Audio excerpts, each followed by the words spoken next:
Sometimes students get confused between actual and expected return on plan assets. What FASB decided to do in order to combat the market volatility and the fact that plan assets will be going up and down with gains and losses, and it might have a very volatile effect on your annual pension expense, they allow companies to estimate what they think the expected return on assets will be and use the expected return on assets as part of their pension expense.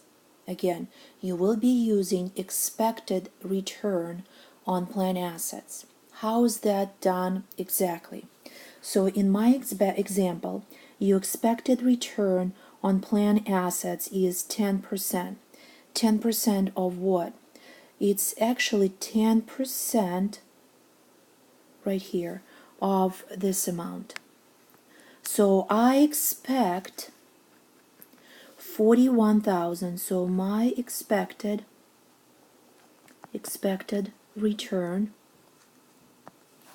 is 41,000. Pretty nice. Actual return amounted to 36,000. So actual was 36,000. Do you think I did better or worse? So my expectations were 41. I ended up with only 36. Not so good. I think I ended up with a $5,000 loss, unexpected loss on my plan assets. How would that look on your spreadsheet?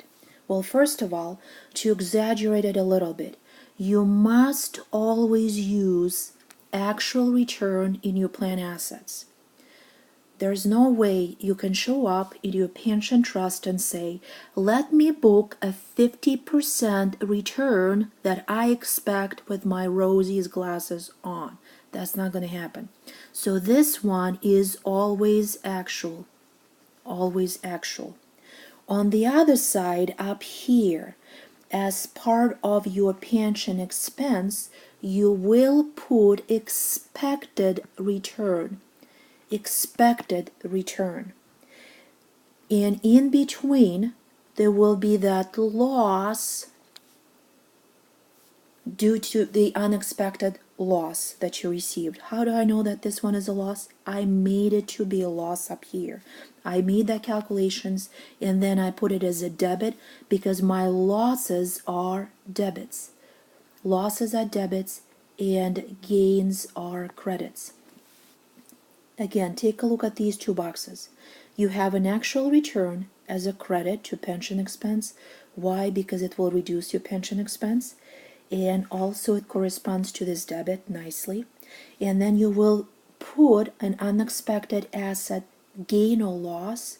In our case, it's a loss, corresponds with the credit.